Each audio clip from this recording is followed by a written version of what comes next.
नमस्कार दोस्तों, अनेक शब्दों के लिए एक शब्द की सीरीज में फिर से स्वागत है। इससे पहले हमने आपका फर्स्ट वीडियो अपलोड कर दिया, ये आपका सेकंड वीडियो है। आज का हमारे पास पहला शब्द है, जो बुलाया ना गया हो, उसके लिए एक शब्द क्या होता है? तो उसे कहा जाता है अनाहूत। जो ढका हुआ ना हो, उसके लिए एक शब्द क्या आता है? अनावृत। जो दोहराया ना गया हो, अनावृत कहलाया जाता है। नेक्स्ट है, जिसे किसी बात का पता ना हो, उसके लिए एक शब्द अनविज्ञ या फिर यज्ञ होगा। जो भोजन रोगी के लिए निषिद्ध हो, उसे कहा जाएगा अपथ्य। जिस वस्त्र को पहना ना गया हो, उसके लिए एक शब्द क्या होगा? अप्रहत। जो बिन मांगे मिल जाए, उसे एक शब्द में क्या कहेंगे? अयाचित कहेंगे उसे। जो रचना अन्य भाषा की अनुवादक हो, उसे क्या कहा जाएगा? अनुदित कहा जाएगा। नेक्स्ट है हमारे पास, जिसके पास कुछ भी ना हो, उसके लिए एक शब्द क्या होगा? तो उसे कहा जाएगा अकंचन। जो चीज इस संसार में ना हो, उसे क्या कहेंगे? अलौकिक। जो बहुत गहरा हो यानी कि डेप्थ हो, उसे क्या कहा जाएगा? अगाध कहा जाएगा। जिसको त्यागा ना जा सके, अंत्याज्य कहेंगे उसको। वास्तविक मूल्य से अधिक लिया जाने वाला मूल्य क्या कहलाया जाता है? अधिमूल्य कहलाया जाता है। जिसका कोई घर ना हो, उसके लिए एक शब्द में क्या कहेंगे? अनिकेत कहते हैं। नेक्स्ट है, सबसे छोटी यानी कि कनिष्ठा और मध्यमा के बीच की उंगली को क्या कहेंगे? तो ये कहा जाता है अनामिका। यानी कि सबसे छोटी और मध्य उंगली के बीच में जो उंगली रहती है, उसको क्या कहेंगे? अनामिका कहते हैं। नेक्स्ट है हमारे पास शब्द, मूल कथा में आने वाला प्रसंग या मूल कथा में आने वाली एक और कथा क्या कहलाई जाती है? अंतः कथा कहलाई जाती है। जिसका किसी भी लगाव ना हो, जिसका किसी से भी लगाव ना हो या किसी में भी लगाव ना हो, उसे क्या कहेंगे? अनुरक्त कहेंगे। जो कृपा से युक्त हो, उसे क्या कहेंगे? अनुगृहित कहेंगे। जिस पर आक्रमण ना किया गया हो, उसे क्या कहा जाएगा? अनाक्रांत कहा जाएगा। जो कभी ना आया हो, उसके लिए एक शब्द क्या होगा? भविष्य। अभी आया नहीं है, भविष्य तभी हम बोलते हैं। अनागत भी उसी का होगा कि जो कभी ना आया हो, उसे क्या कहा जाएगा? अनागत। जो श्रेष्ठ गुणों से युक्त ना हो, अनार्य। जो मापा ना जा सके, अपरिमेय कहलाया जाता है। जो समझने योग्य ना हो, उसे क्या है? सॉरी, जो सामने ना हो, समझने नहीं, जो सामने ना हो, उसे क्या कहेंगे? प्रत्यक्ष वो भी बोलते हैं और आपका परोक्ष भी कहेंगे। नेक्स्ट है हमारे पास, जिसकी आशा ना की गई हो, अप्रत्याशित। जो प्रमाण से सिद्ध ना हो सके, अपरिमेय। और जो सिद्ध हो सके, उसे प्रमेय कहेंगे। किसी वस्तु को प्राप्त करने की तीव्र इच्छा रखने वाला अभिप्सा कहलाएगा। जिस रोग का इलाज ना किया जा सके, असाध्य रोग या लाइलाज बोलते हैं ना, लाइलाज बीमारी लगी है, तो यानी कि जिसका इलाज ना किया जा सके। वह स्त्री जिसका पति परदेश से लौटा हो, आगत पतिका कहेंगे उसे।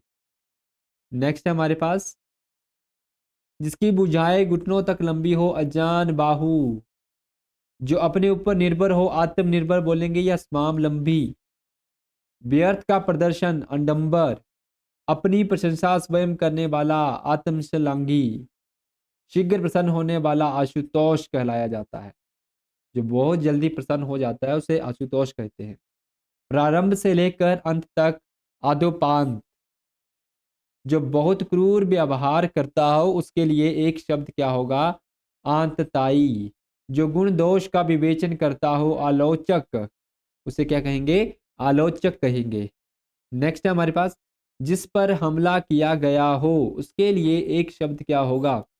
अंक्रांत होगा। जिसने हमला किया हो, उसके लिए एक शब्द अंक्रांता। जिसे सूंघा ना जा सके, आग्रेय। जिसकी कोई आशा ना की गई हो, उसके लिए एक शब्द आशातीत। जिसकी आशा की गई हो, आशावादी। जो कभी तत्काल रचना करता हो, आशु कवि। किन्हीं घटनाओं का कालक्रम से किया गया वर्णन, उसे क्या कहा जाएगा? एक शब्द में इतिव्रत कहा जाता है उसे। नेक्स्ट है हमारे पास, इस लोक से संबंधित, यह लौकिक। जो इंद्रियों के परे हो, उसके लिए एक शब्द क्या होगा? इंद्रियातीत। उत्तर और पूर्व के बीच की दिशा के लिए एक शब्द क्या होगा? तो उसे कहेंगे ईशान या ईशान्य। पर्वत के निचली समतल भूमि, जो पर्वत रहता है उससे सबसे नीचे जो समतल भूमि आती है उसे क्या कहेंगे? उपत्यका। दूसरे के खाने से बची वस्तु, उच्छिष्ट। वह पर्वत जहां से सूर्य और चंद्रमा उदित होते हो या उदय होते हो, निकलते हो, उद्यानचल। जिसके ऊपर किसी का उपकार हो, उपकृत कहलाया जाता है। नेक्स्ट है हमारे पास कि जो छाती के बल चलता हो, उरंग कहलाता है।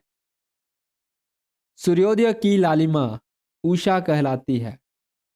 जिसका ऊपर कथन किया गया हो उसके लिए एक शब्द उपयुक्त। कुएं के पास वह जल कुंड जिसमें पशु पानी पीते हैं, उसके लिए एक शब्द क्या होगा? उबारा। संसारिक वस्तुओं को प्राप्त करने की इच्छा, एक्शना।